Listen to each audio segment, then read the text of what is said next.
Greetings everyone, this is Sail the Terror of Death 99, aka the Black Cobra, and I'm back for some more of Phoenix Wright Dual Destinies.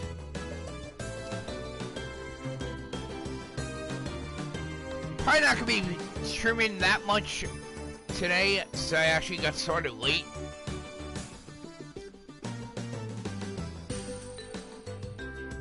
Anyway, let's not waste a lot of time. I'm actually going to give a quick little recap of what happened yesterday. Now, what we found out, we actually found out that Mr. O'Connor was not the murderer, and he was not taking bribes. We actually found out it was actually the professor who was taking bribes, and he actually killed the fellow professor when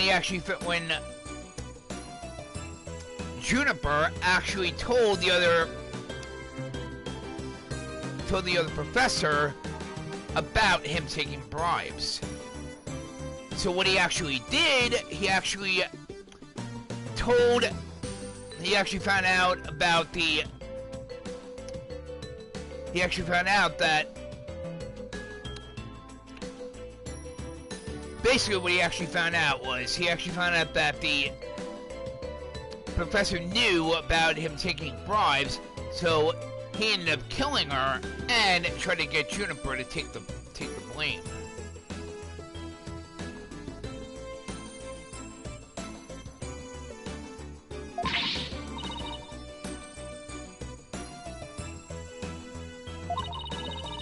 Anyway,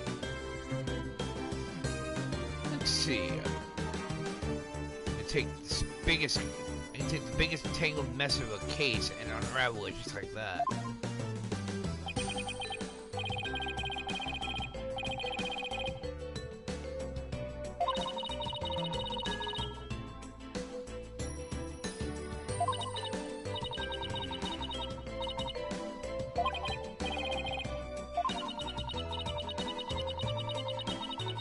Now, we're going to be getting down to the next case. That is going to be case number 4. After we finish up with this.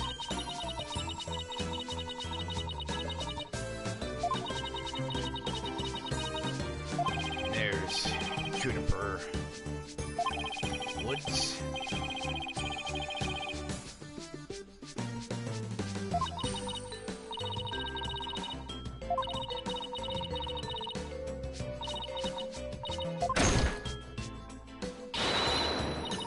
Jersey? What the hell?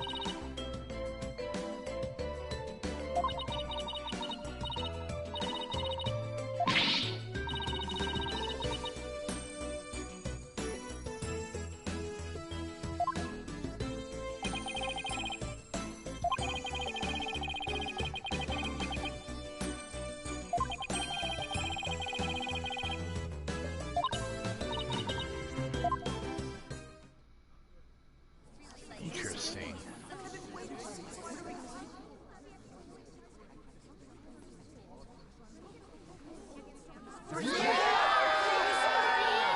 We've got a special treat for all of you. A love letter for Themis Legal Academy. Achtung, baby. It's time for the Guitar Serenade.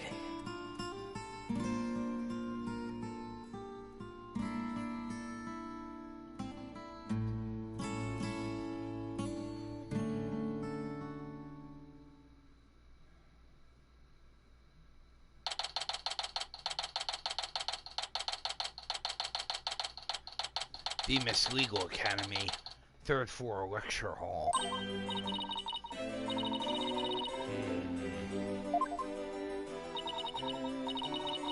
Now there's Juniper Woods and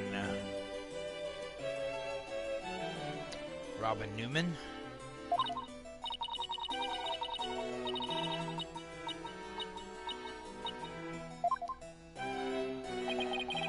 There's Mr. O'Connor.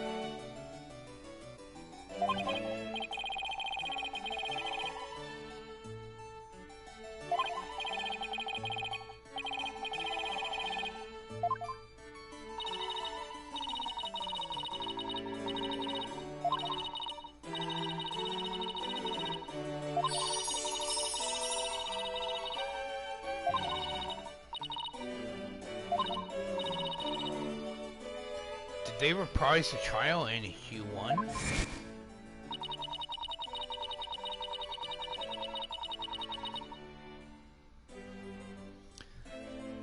Level-headed lawyer, course genius, and hot-blooded prosecutor course student. We'll go head-to-head in a mock trial battle for the She-Devil's Black Heart. So does this mean it's really gonna happen?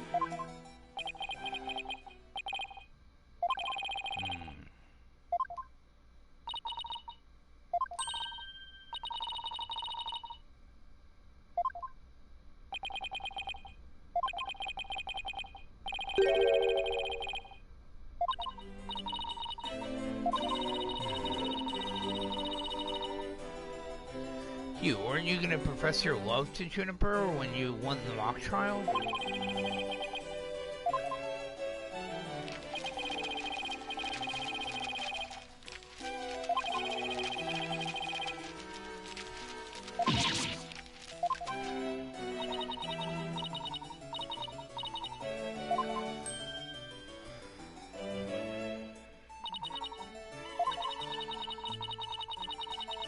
Miriam's got this tactical espionage action stuff down to a science.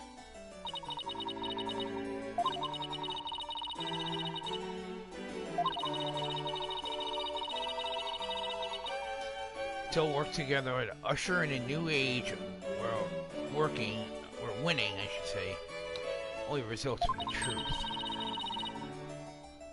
The end never justifies the means.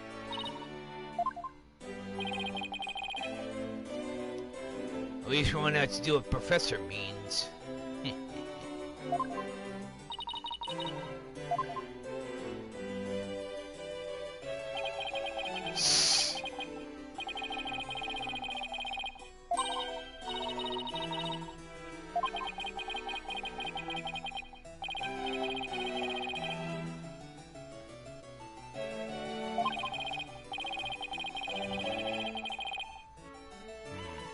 New girl in the office.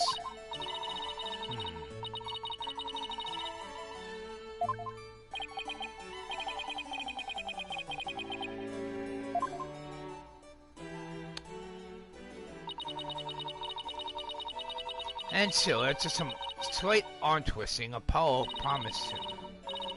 The promise was never meant to be fulfilled.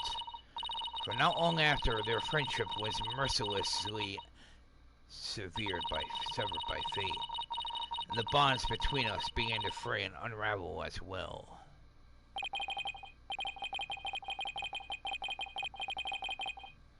I'm taking a leave of absence. Even now, those words continue to ring in my ears. The discord in our ever-changing Apollo's voice and him sound so cold and distant. Why, Apollo? Why? Why would you leave us all behind?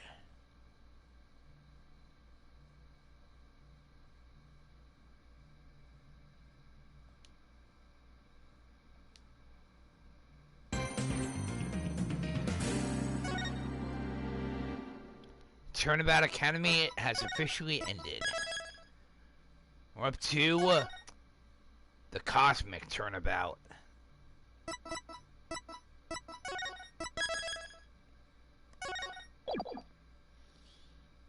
Let's begin, shall we?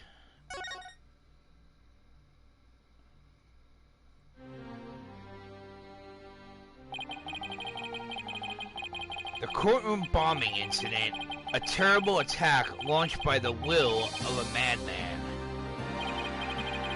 That incident perfectly symbolized the state of the legal world in this dark age of the law. Mr. Wright brought it to a resolution of sorts.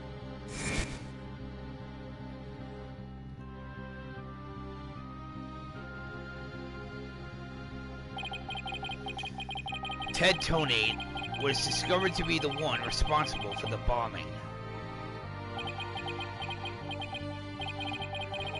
If only it were that simple. Somehow, I can't help but think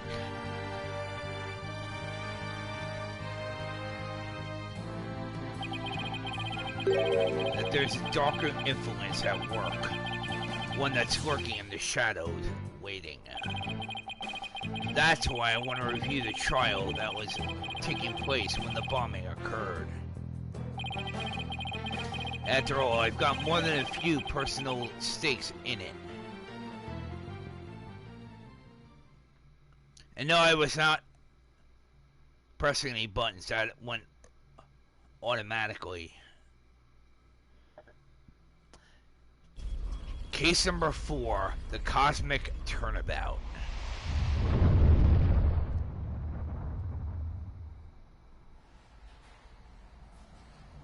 One hour remaining until launch. Please begin your final equipment check. Check complete. Everything's A-okay. We're ready here whenever you are. Uh-oh. Come in at 2. Come in. Do you copy?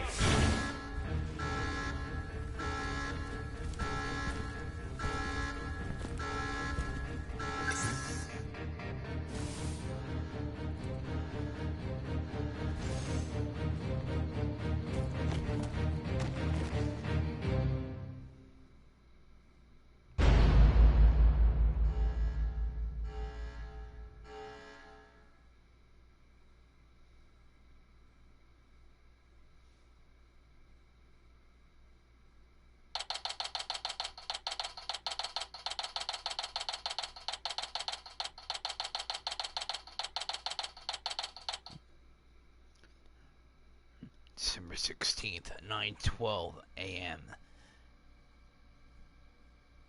With that explosion, it kind of reminds me of the Challenger incident in the 1980s.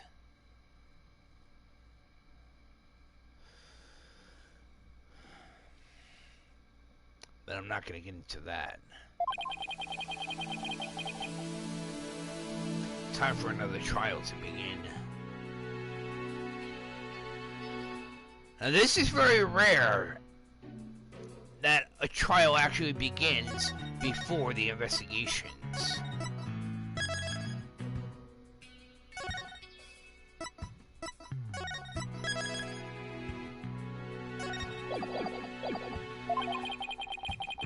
This one is different.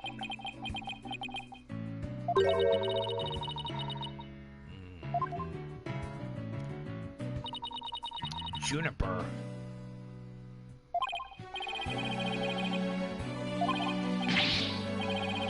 Greetings, Juniper. Yes, I'm fine. I'm just doing my Cords of Steel exercises. Now I'm all ready to go.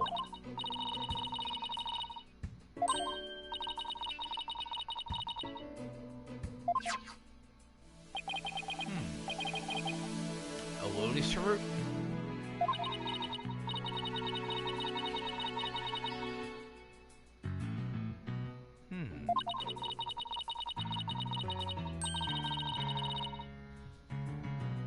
Says if you look through the holes, it can help you see into the future.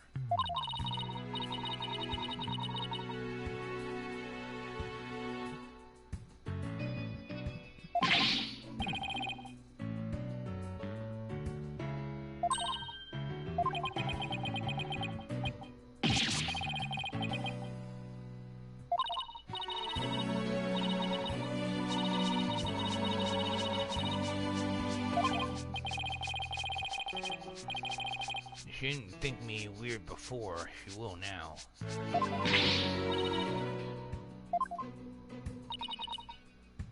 There's Athena. Juniper, I didn't know you were coming today.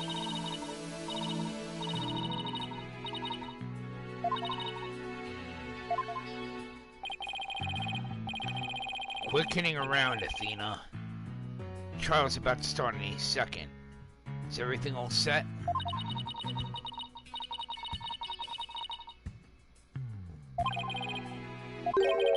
Figure out what?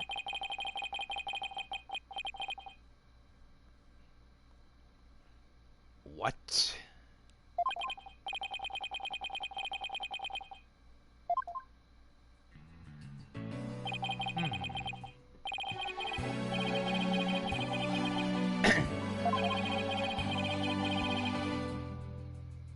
This definitely is a murder case.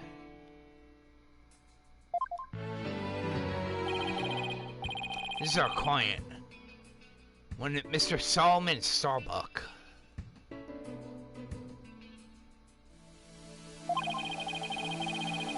He's a very famous astronaut who happens to be an acquaintance of mine. You wouldn't know it right now, but he's usually a very upbeat and driven person. The scene of the crime this time happened to be the Cosmo Space Center. Back in high school, my best friend and I went there almost a little too much.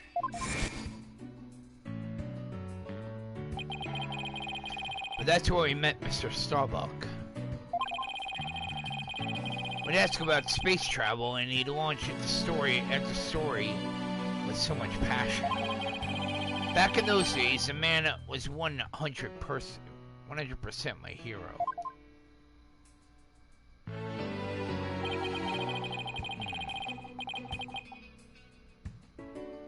Yes.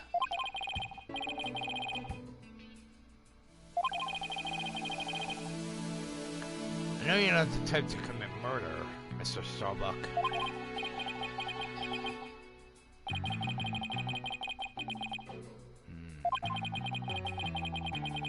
Supposed to be in space right now.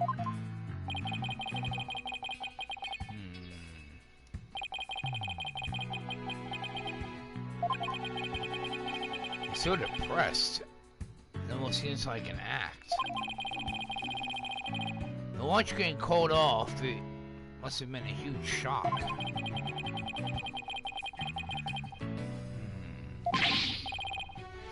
Don't stop believing. Besides, you just have to go into space again.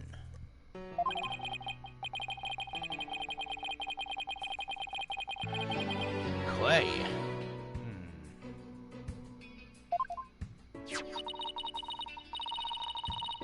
Clay Terran.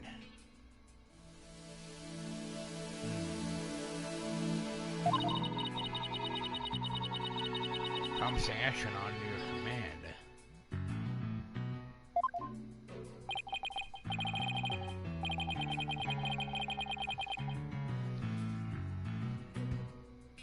Always had to pick me up when I was down. No one in love of life as much as him, that's for sure. He's always full of energy telling me, "You're fine, Mr. Starbuck."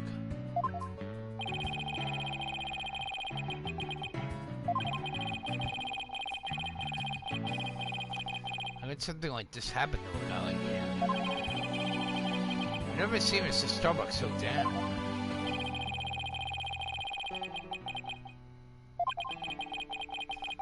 Clay's gone and I'm going to prison. I'm shooting star right now. Mr. Starbuck, you'll be fine.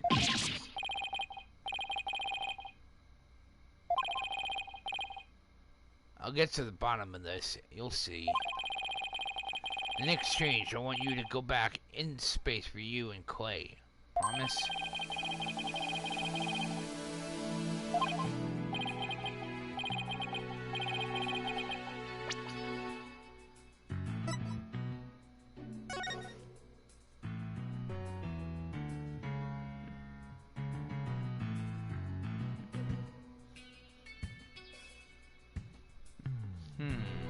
Looks like he was stabbed. Yeah. Cause of death, stabbing. The victim was discovered in the third floor boarding lounge in the main building.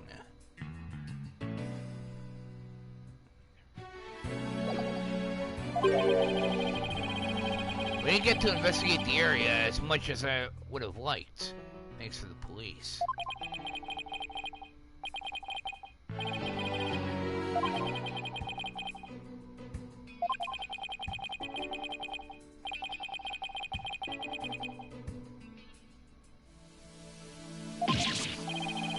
Don't say that, Mr. Starbuck. Don't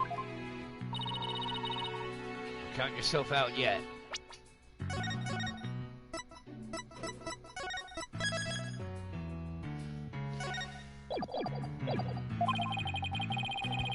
I know it's hard to lose a teammate, but we've got to keep going.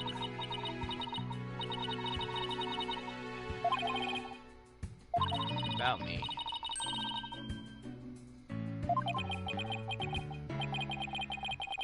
We need to focus on the trial right now. Are you all ready to go?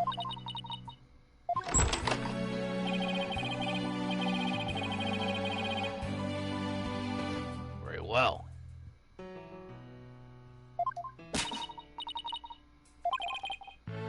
This is it. This is one trial I cannot afford to lose.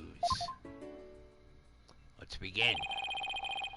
For Clay's sake and our clients, I will find Clay's killer.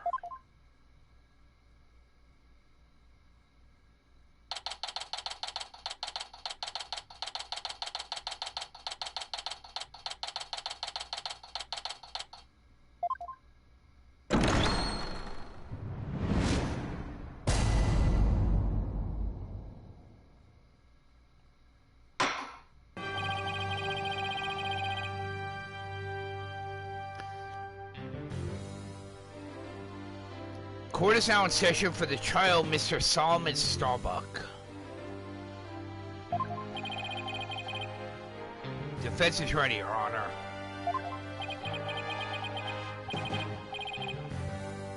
Yes? Yes, Your Honor?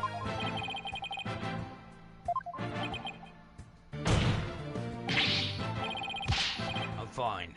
Defense is ready, Your Honor.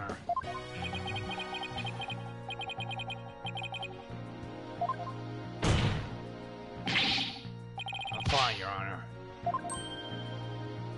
Defense is ready.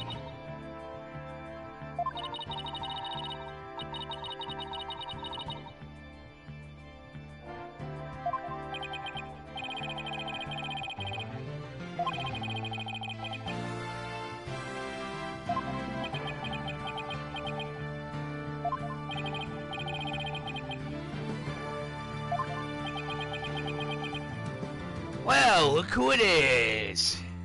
It's Prosecutor Blackwell again. Silence!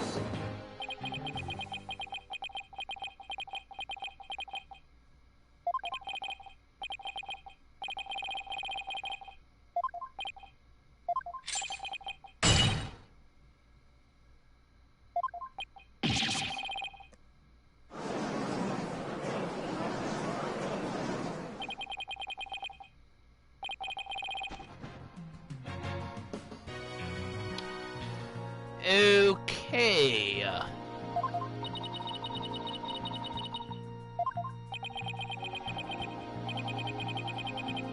What's up with Blackwell? Silence!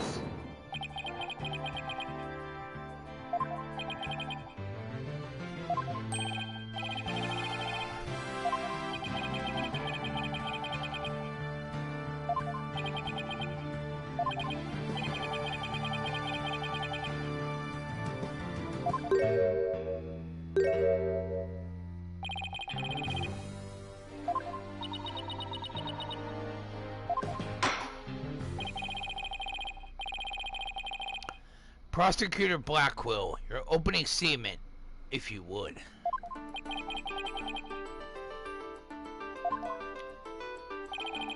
It was just yesterday the crimes in question occurred at the Cosmos Space Center.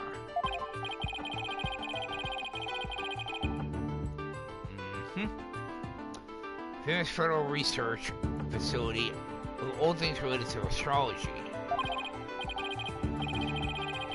Astronomy, actually. Anyway. A rocket was set to launch from there. At 9:28 a.m., before they could even move the rocket to the launch site,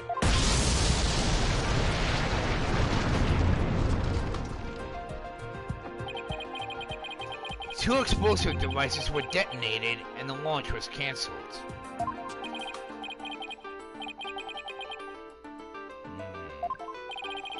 Indeed, Your Honor. The defendant in today's trial is charged with both the bombing and with murder. One Mr. Solomon Starbuck. For whatever inane reason, he detonated a bomb on the rocket he himself would be in.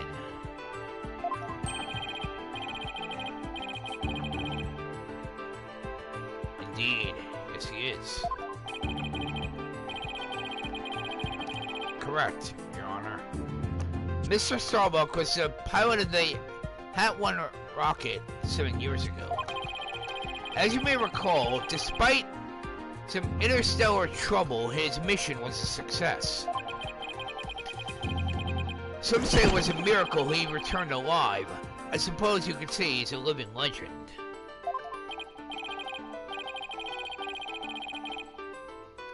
Indeed, international celebrity. They even turned that incident into a movie and everything.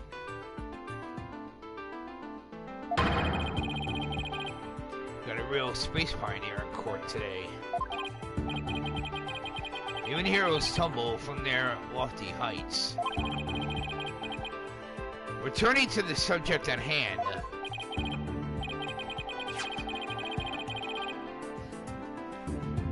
The victim was one Mr. Clay Terran, a subordinate of the defendant.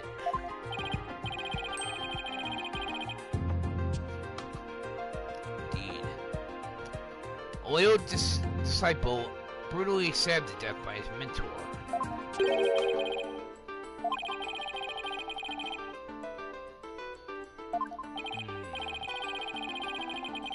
Despite his lofty dreams, the victim was seen as an interloper by the defendant.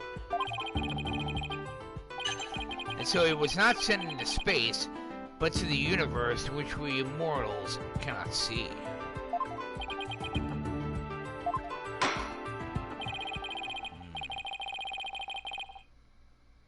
The case seems pretty clear-cut at this point. However, there is one thing I'm curious about. The metal box next to the witness stand. What purpose does it serve exactly?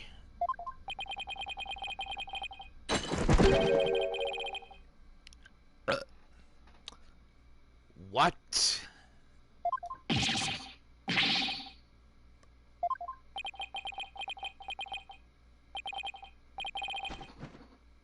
Evidence.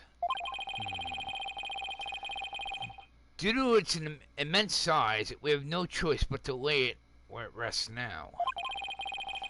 We shall get to the contents of the box in due time.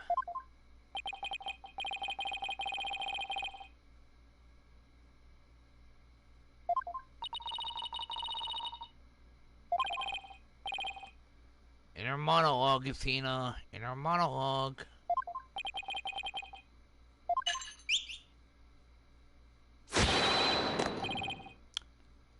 Detective Fulbright.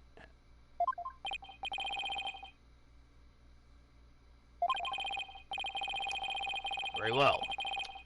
Please explain the details of this incident to the court, if you would.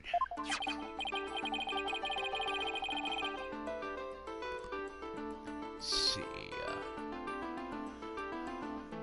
First, take a look at this pamphlet from the Cosmic Space Center. Inside of it, you'll find a diagram outlining the overall layout of the Space Center. Let's see.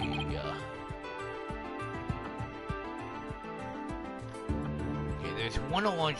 That's launch pad 1, and it's got 6 floors and a space museum.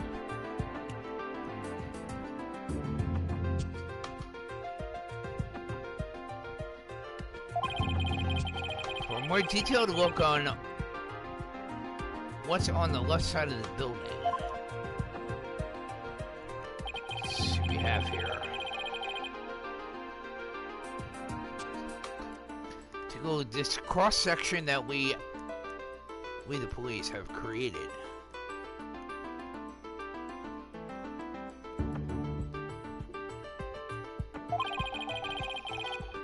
See the launch pad in the main building? The launch pad is the square building, and the rounded structure is the main building, correct? The incidents took place in Launch Pad 1 and in the main building's lounge.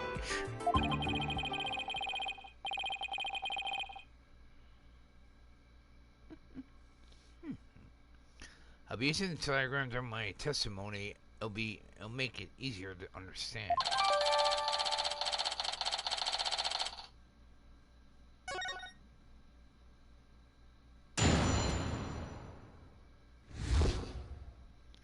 Details of the case. Just before the rocket was set to launch, 2 bombs went off. One on the second floor of the Space Center's main building and one in Launch Pad 1. Thankfully, only the 2 astronauts were in the Launch Pad 1 at the time. The 2 of them managed to make it back as far as the boarding lounge. But after the escape, one of the 2 was found stabbed to death.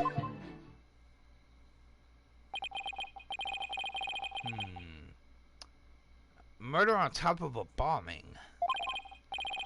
Detective. The victim was already dead by the time you arrived at the lounge, correct? Thinking he sabotaged the bombing, the defendant killed him right there in the rocket.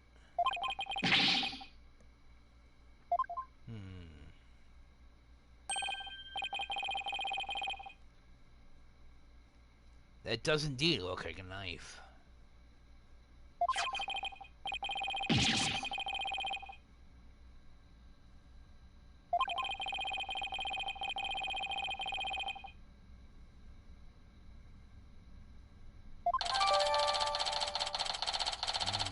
Utility knife.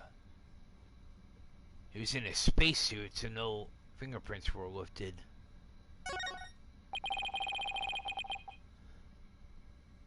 Detective Fulbright.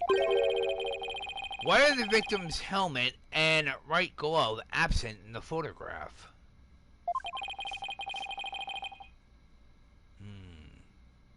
We had to remove them to identify him, Your Honor. A person removed his glove during the investigation. We had to get his fingerprints to confirm his identity, after all.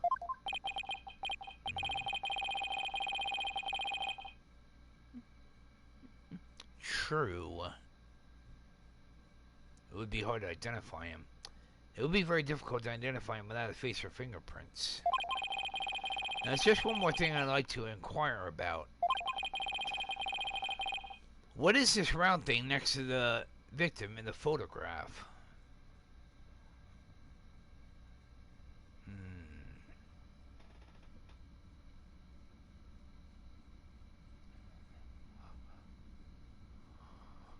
What the hell is that thing?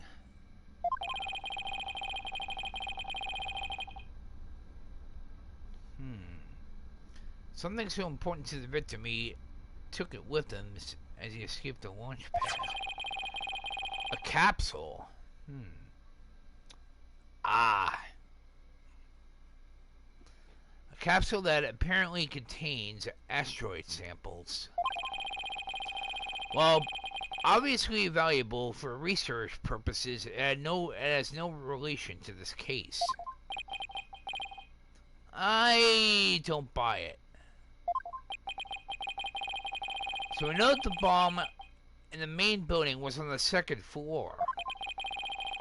But where was the bomb that was in Launch Pad 1 located?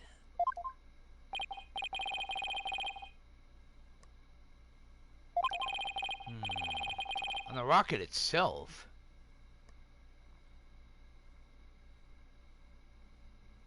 It was situated around the central part of the rocket. Apparently, the area around the launch pad's elevator was a sea of flames. Let's submit this diagram report into the record.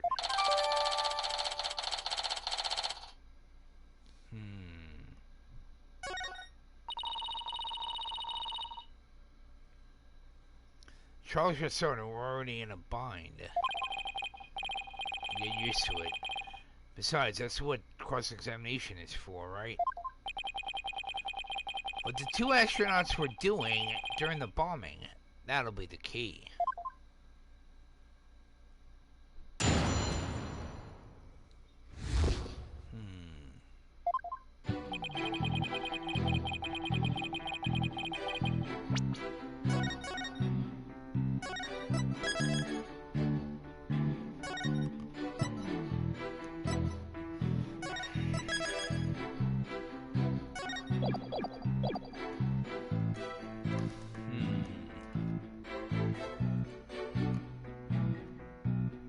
I'm actually wondering who actually had the detonator. I don't think it was the suspect.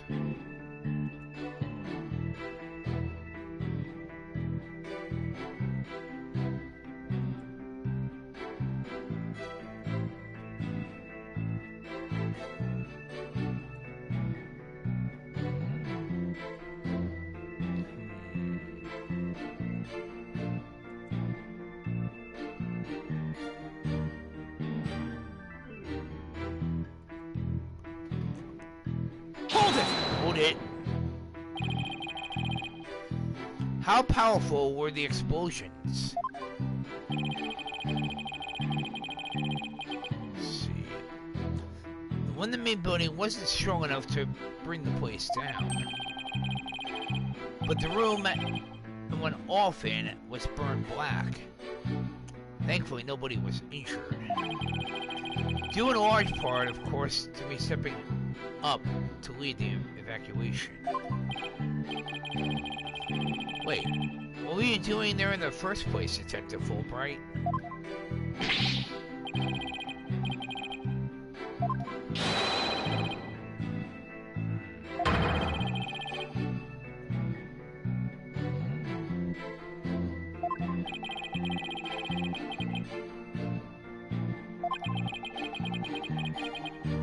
Guess I'll leave that one alone.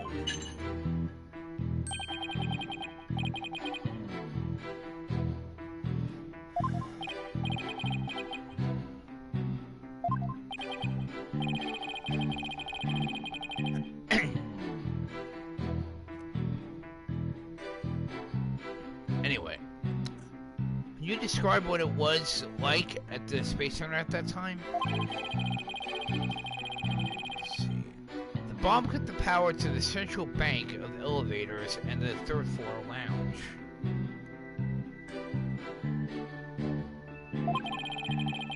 It was pitch black in there. However, the security cameras and whatnot were running on emergency backup. Sounds like it was running on a generator. And how'd the evacuation go?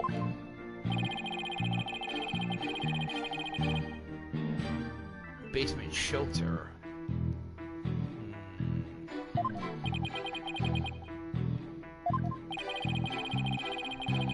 An emergency shelter beneath the Space Center. Sounds almost like a bunker of some sort.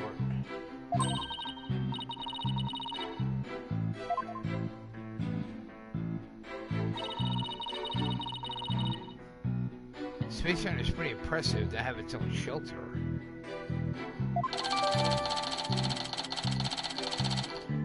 It's the evacuation report.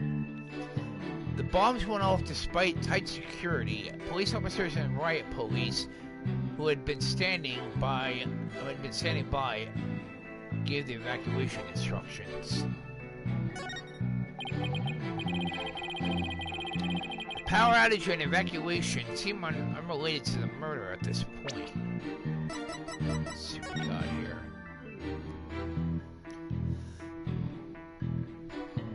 Police officers and riot police gave evacuation instructions immediately. There was a power outage and the affected areas remained dark. The security system switched over to emergency power and continued to work. Evacuees moved to the basement shelter. Guess I'll leave that aside for now. So there are 2 explosions in total, correct?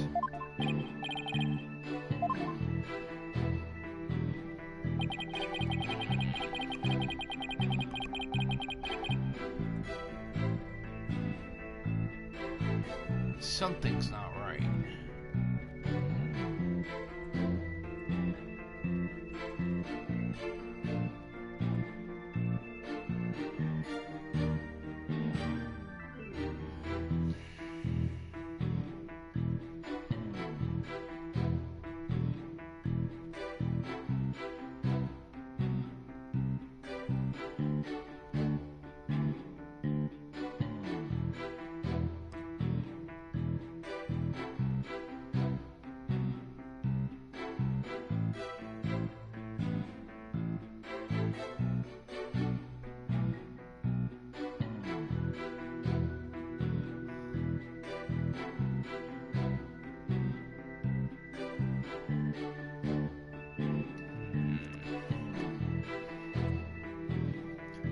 One on the 2nd floor of the Space Center's main building, and one on the launch pad 1. Hold it! Hold it! Let me get this straight. Mr. Starbuck rigged the rocket. He was going to board it with explosives? I'm not buying it.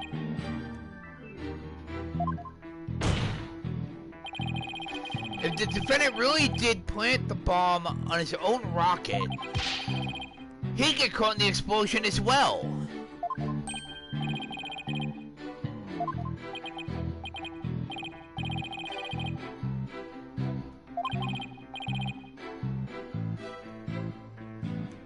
Detective Fulbright, what was the motive?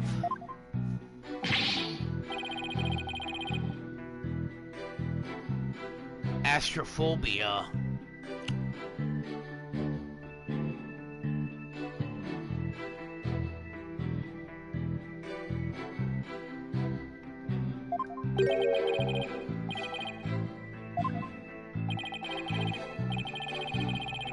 A fear of space. That's exactly what astrophobia is, everyone. Just in case you need to know. Just the thought of space can cause the afflicted to freeze up.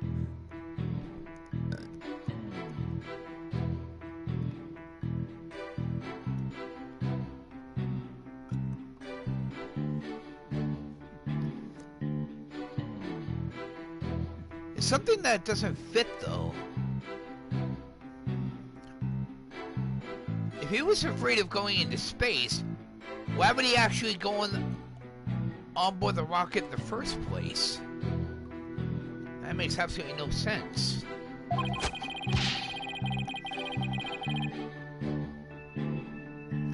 So in his terror, the defendant found a way to stop the launch at the last minute. That's absurd.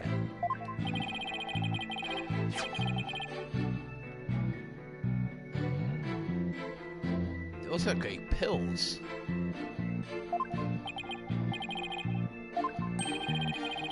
Anti-anxiety tablets. Found among the defendant's possessions. Apparently he was taking them in secret to quell his fears.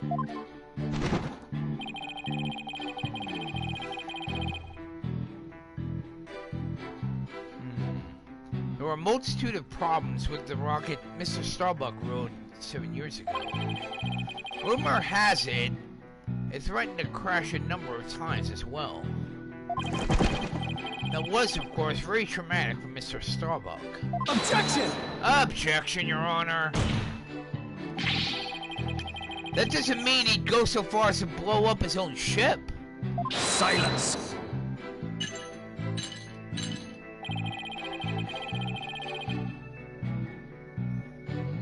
The defendant couldn't bear to mar his good name, now could he?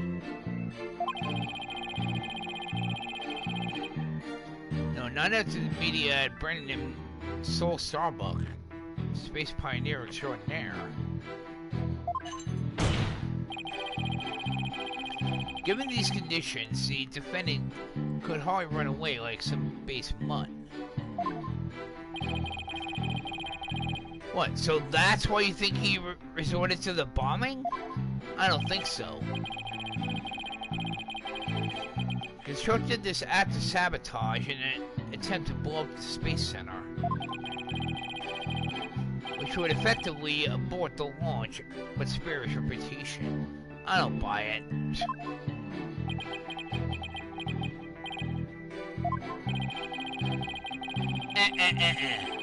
I'm not buying it.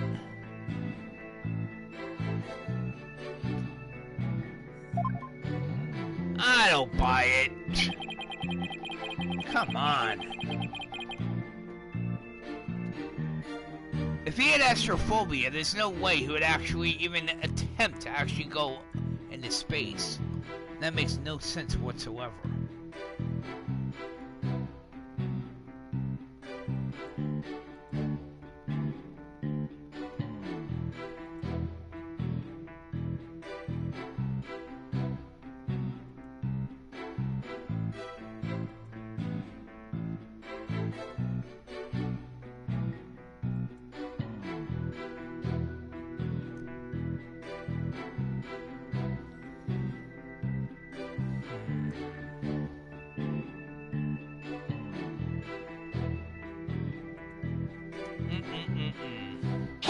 Hold it. Are you sure it was only the two of them? Let's see. It was just before the spaceship was set to launch, so of course it was just those two. But there could have been somebody else inside that rocket. Silence!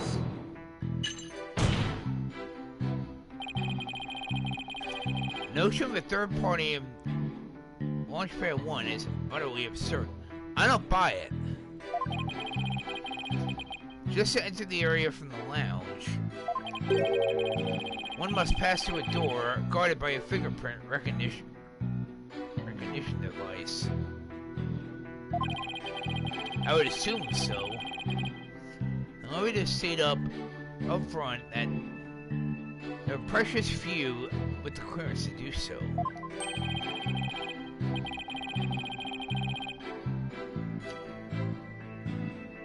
True. Fingerprint recognition device. Quite a few areas like that do have them. In fact, I think all of them do. Not just space centers as well.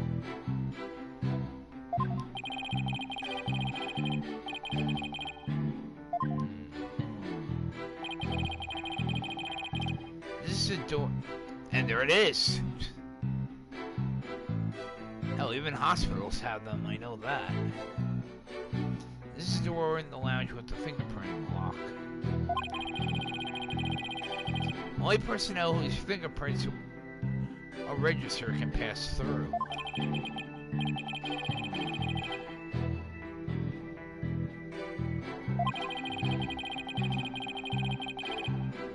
And is there a record of the number of people that passed through that door yesterday?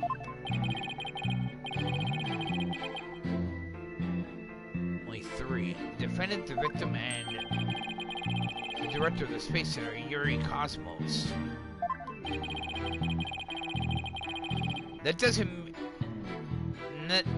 Doesn't that mean it's possible that the director is the one who did it?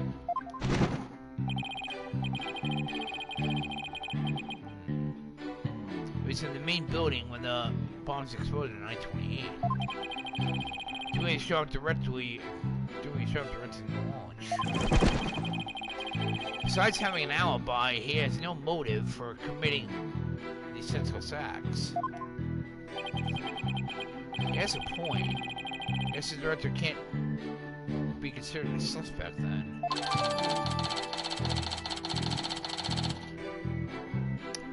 I don't think the defendant did it either.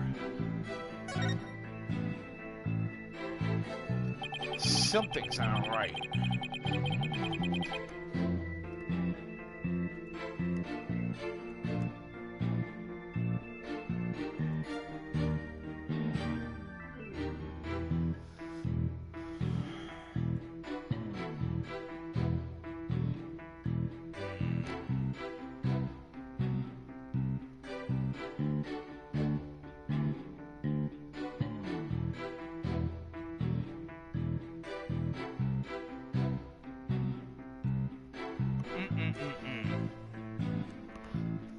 I'm not buying it.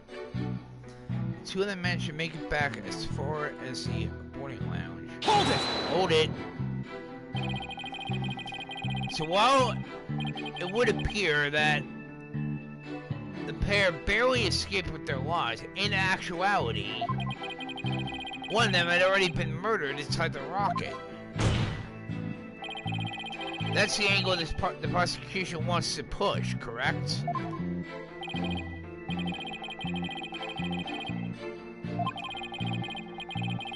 If the victim had been alive, he would have, for sure, tried to stop the bombing.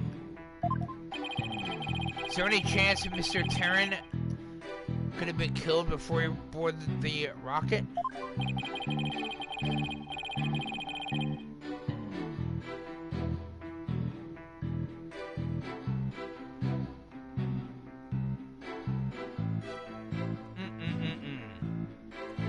We even saw that cutscene.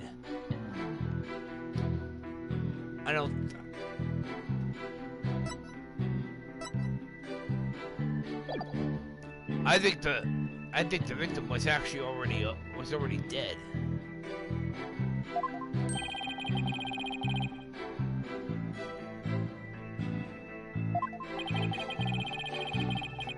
Then both their hopes and dreams were dashed.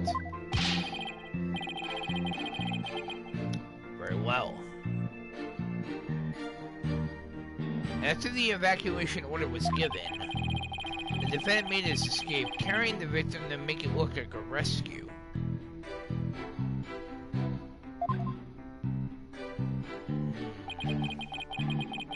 But after the escape, one of the two was found stabbed to death.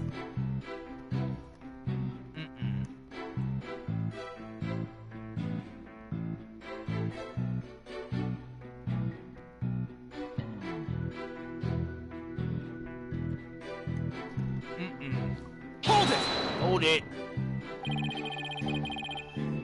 Who was the first to find the victim? Actually, there were two of them. The Space Center Director, Cosmos, and Detective Candace Arm.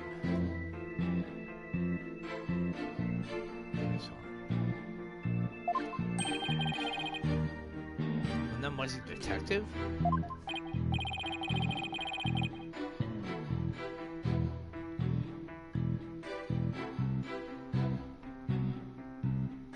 Specializes in bombings. Hold on, let's see something.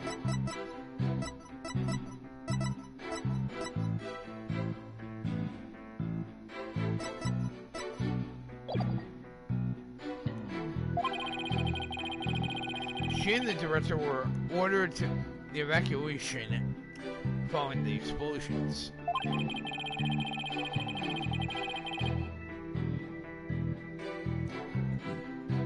They're also worried about the astronauts, so they're hurried over to the boarding lounge. That's where they discovered the victim alongside the defendant. Two witnesses, huh? One of them is a detective. I doubt either one of them would have anything to say that would help me.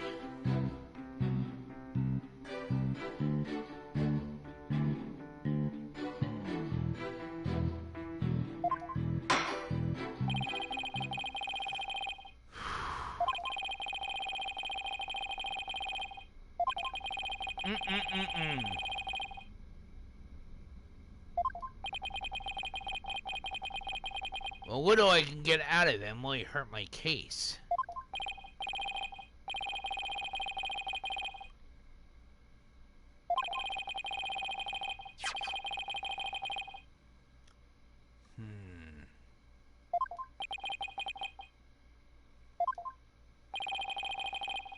Footage from a security camera. As the two astronauts emerged from the bowels of the Launch Pad 1 corridor,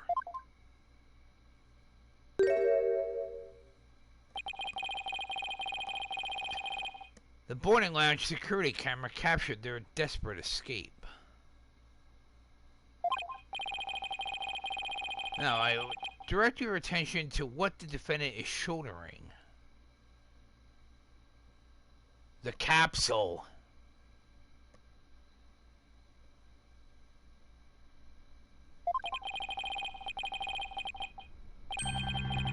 The lifeless body of the victim. There you go.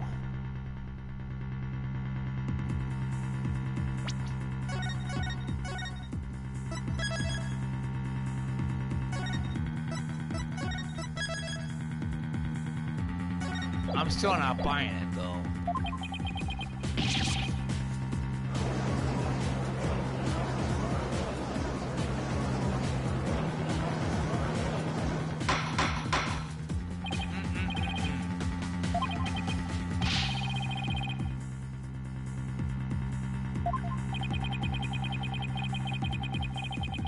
I should know Blackwell would have something like this already.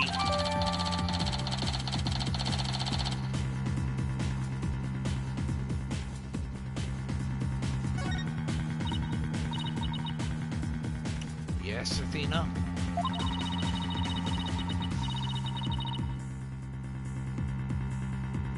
That's a good point there, Athena. How exactly did they determine that Clay was already gone in that footage?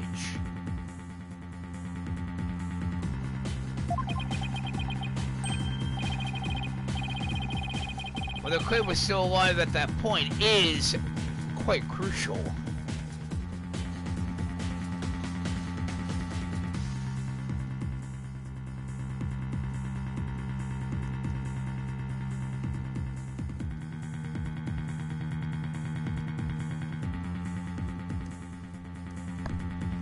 I'm definitely thinking he was still alive at that time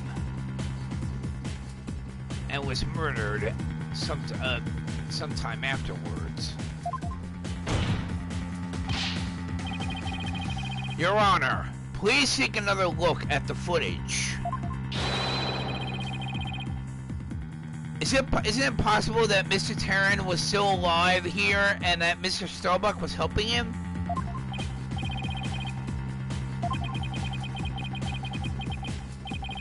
One man carrying the other to safety. What a beautiful expression of friendship. Silence!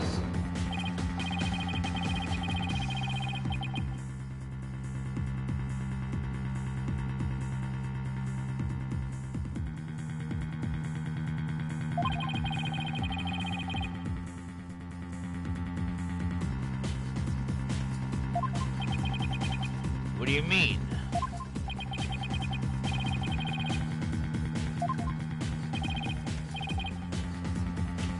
Fine. Explain it then.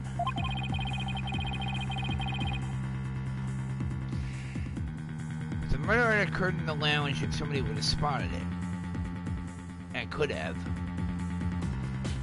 That is a good point.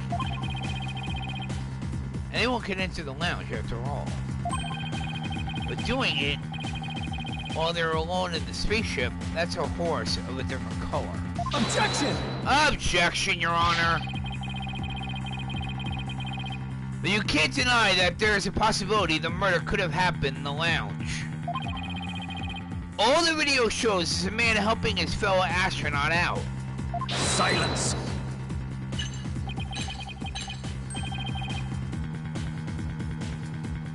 No, it is not, Prosecutor Blackwell.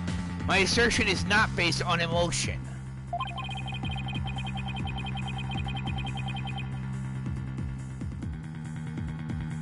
Yes, it is based on my belief that Mr. Starbuck would surely help his own disciple.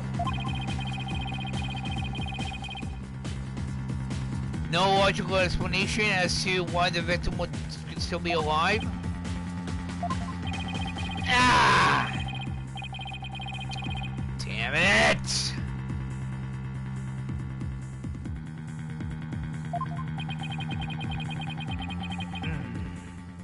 It did sound perfectly logical.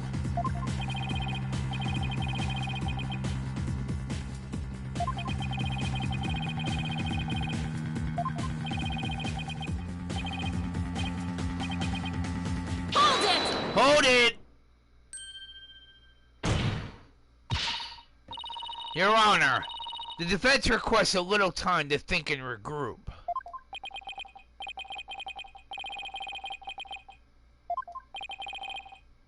What is it, Athena?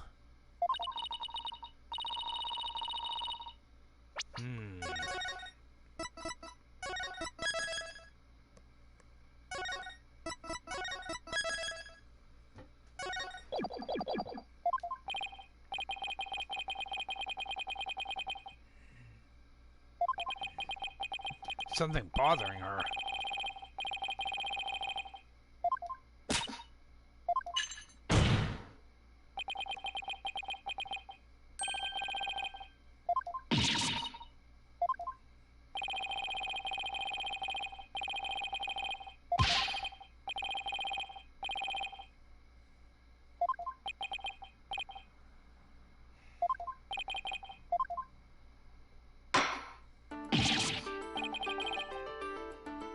We don't have time. Spit it out, Athena.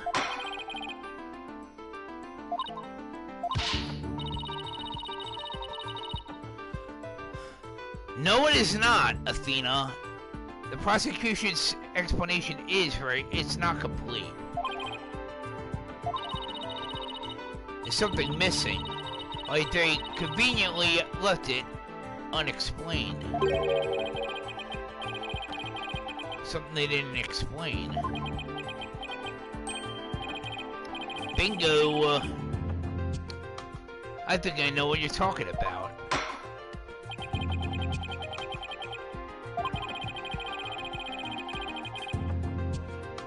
Yes, Your Honor. Actually, there is. There is something the prosecution has yet to make clear to this court.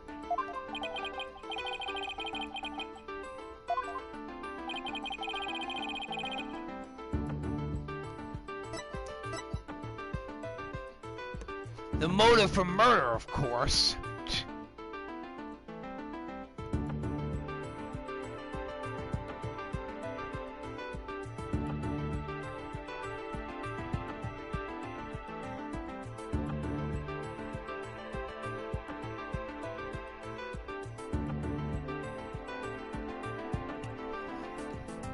Actually, why the body was moved. That's why. Why was it? Where's the explanation to that?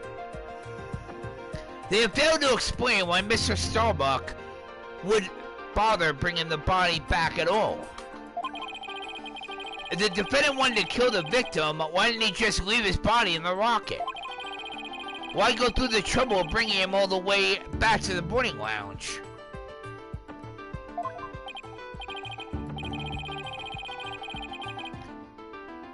Exactly.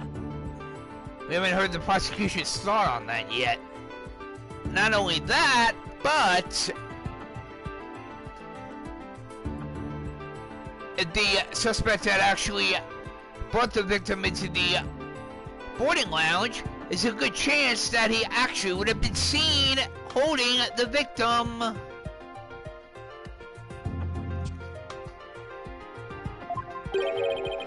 That's because they have none, Your Honor. After all, how does one explain something so illogical?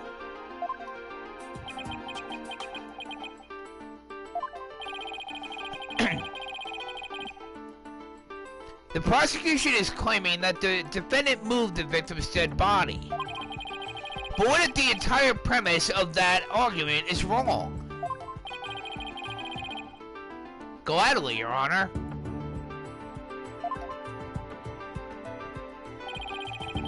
The defense proposes that the victim did not kill the victim. The defendant did not kill the victim. He was helping him.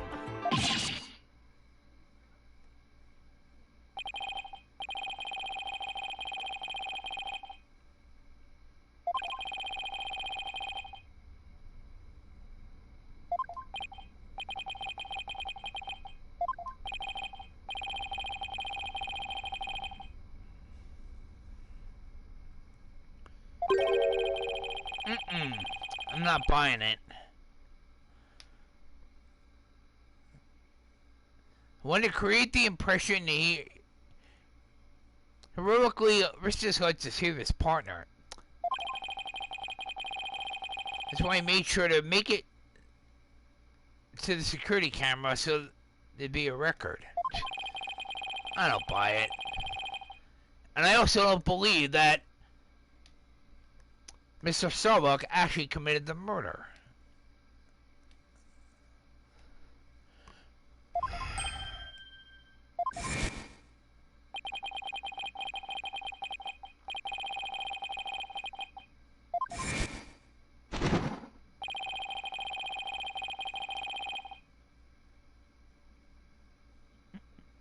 The average person wearing a spacesuit weighs easily over 200 pounds. That's very true, everyone.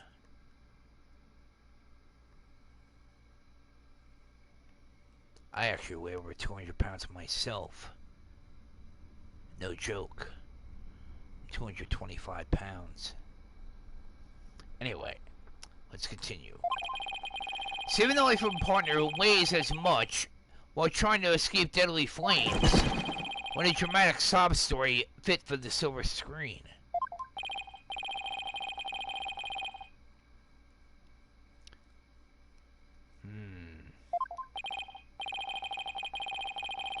True ending is that the all traces of his hammy act were meant to be blown up. Yeah, so now we arrive at the thrilling conclusion. The third What? The third explosion? He said there were only two. Objection! Objection, Your Honor! What are you talking about? There was no third explosion. Silence! As I thought.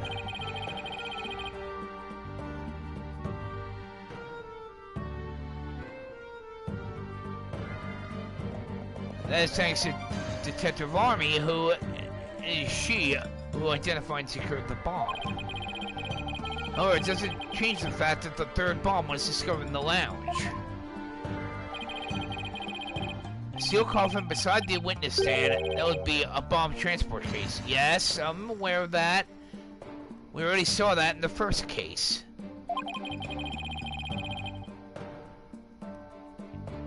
We use it to transport the deactivated bomb here. It's found in the lounge, a bomb in the form of a most distasteful toy. Yes, I'm aware of that. Like I mentioned before, we already saw that in the first case.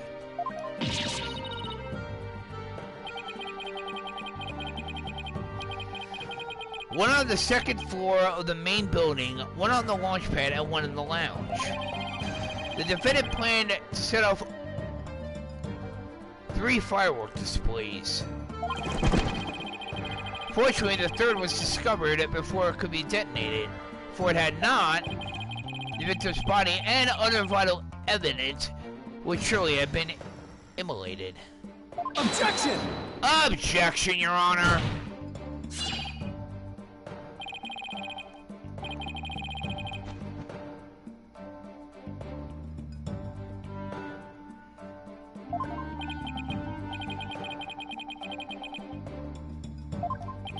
Sure about that, Prosecutor Blackwell? Forensic investigation. I do not have the evidence on hand.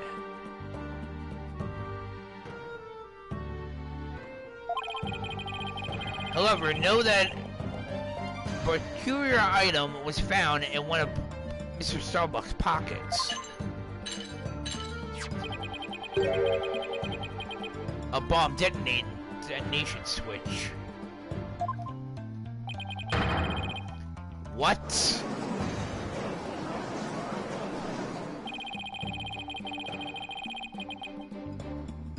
The suspected defendant had no time to destroy such damning evidence. When the Space Center director and Detective Army stumbled across the murder, and he thought to hide it in his pocket, feeble brain that he is. No. No. Mr. Starbuck would have never done anything like that. One of the reasons why is if he actually ended up putting it in his pocket, it's a chance it would have gone off accidentally.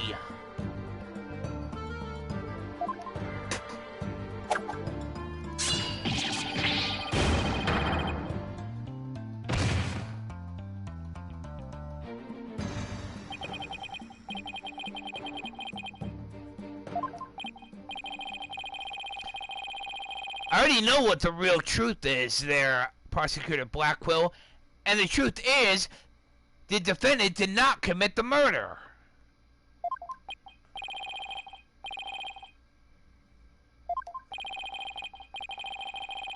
No, I cannot accept it.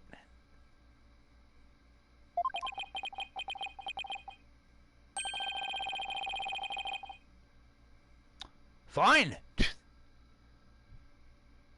Gladly there, Blackwell.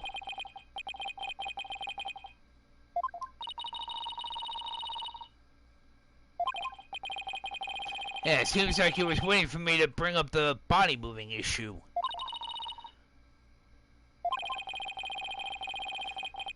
He just had the right argument when I pointed it out. And to really rub it in, he had a decisive piece of evidence up his sleeve as well. He was trying to shake my faith in Mr. Starbuck and bring me down. That's exactly what I plan to do, Athena.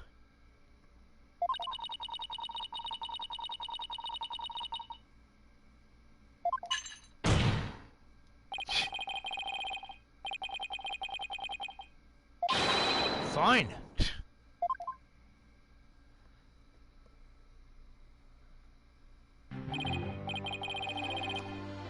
Witness, your name and occupation, please. Solomon Starbuck, astronaut.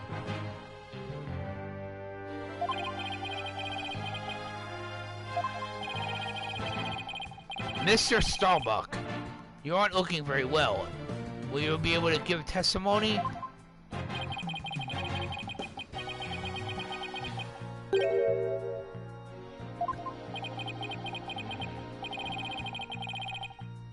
No, it's not an option. You're being accused of the Space Center bombing and the murder of Clay Terran. Please testify to these allegations.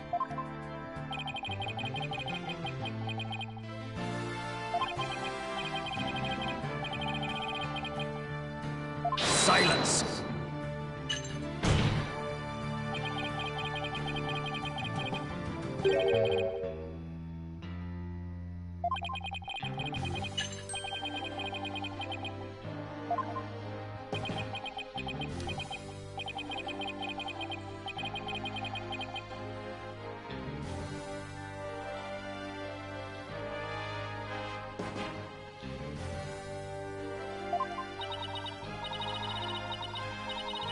That was super negative. He'll be fine. As long as he doesn't give up and say he did it, that is.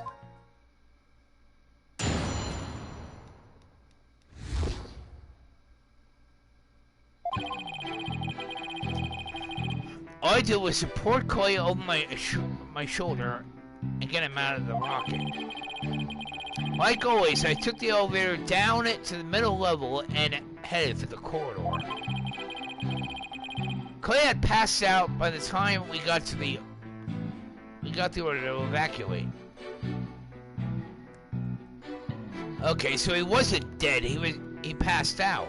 I didn't kill Clay. I was trying to save him.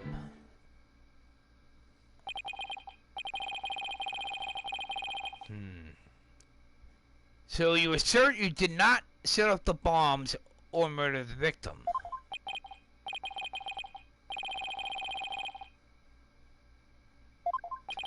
No, he is not lying. I reserve all judgment until I have heard your full testimony.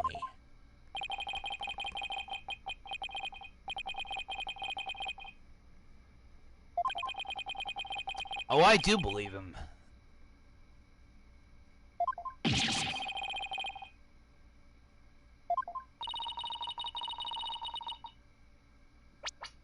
Very true there, Athena.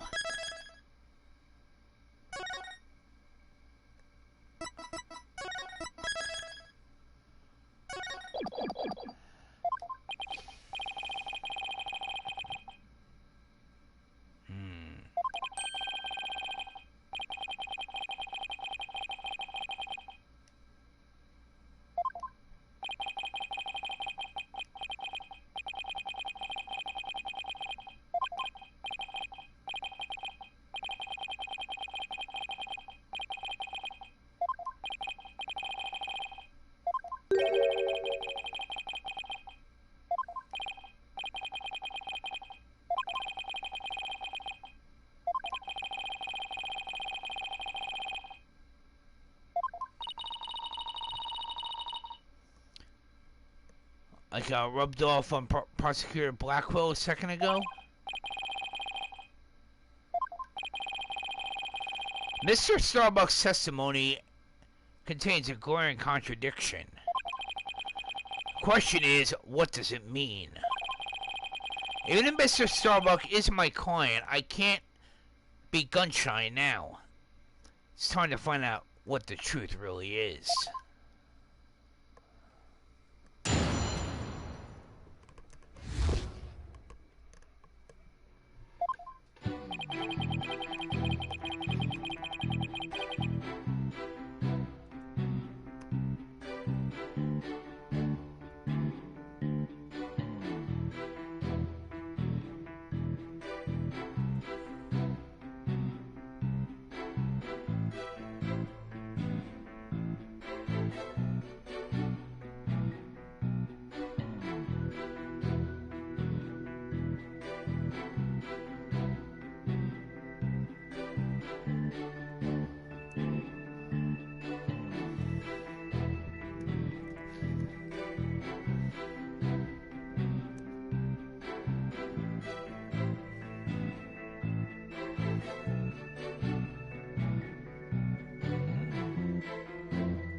Wait a sec.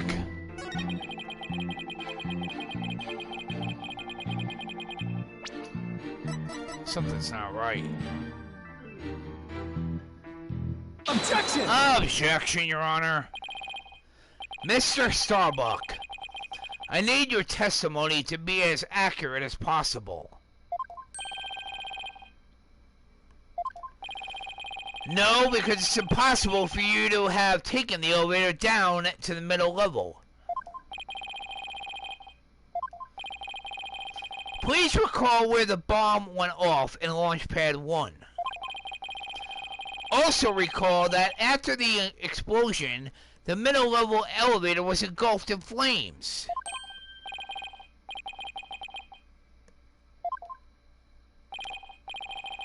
Exactly. The launch pad's elevator would have been unusable. In other words, Mr. Starbuck, your statement is decidedly inconsistent with the facts.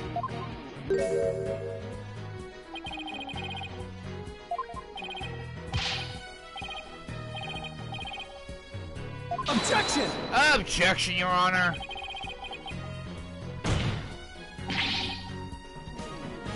This is Mission Command. I order you to pay attention! Stop this nonsense and answer the damn questions, Mr. Starbuck!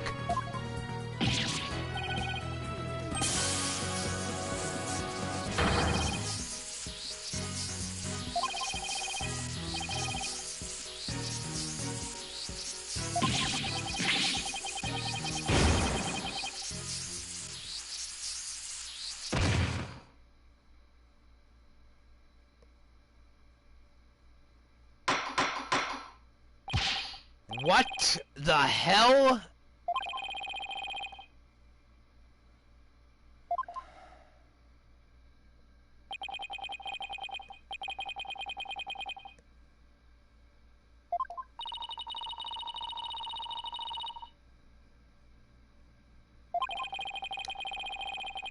Seems so there, Athena.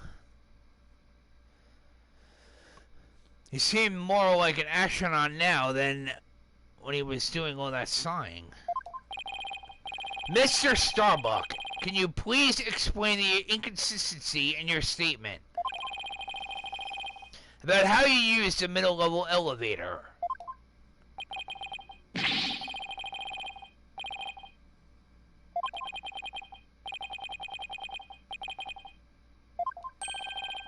A different route.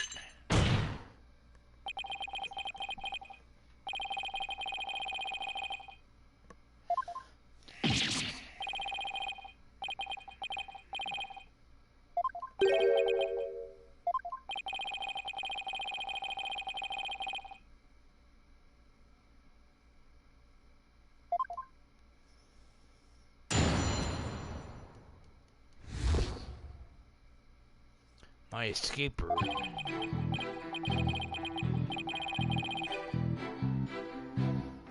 What I said before was a mistake. Took a different route. With the capsule and clay in my arms, I made my way down from the upper level. So you're saying you escaped without using the elevator? It's a ladder that spans the upper and middle levels. Yes, there is.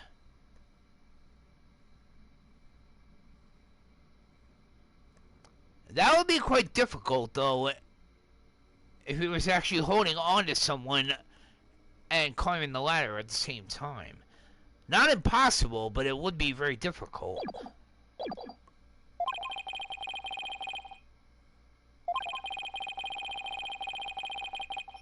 Luckily, the fire hadn't reached the ladder, so we can make our escape that way. And the capsule you mentioned, I suppose you mean the thing next to Mr. Terran here? Was the capsule that important that you'd risk your life to take it with you?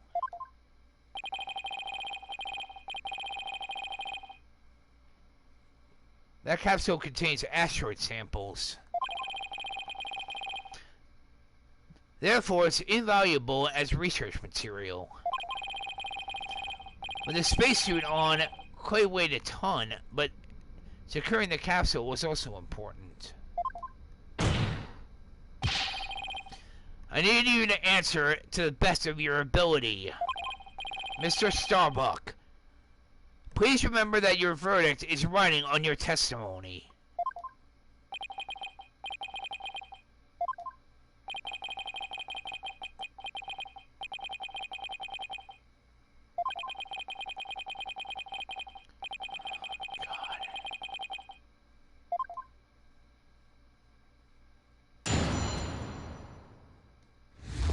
Ay.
Everyone, I'm gonna have to cut the video off here. I might be coming back a little bit later, but can't say I will.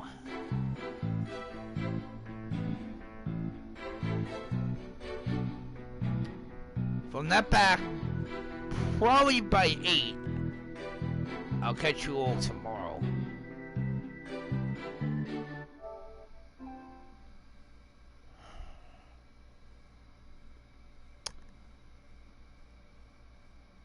This has been the Serial Terror of Death 99, aka the Black Cobra, and I will catch you all next time.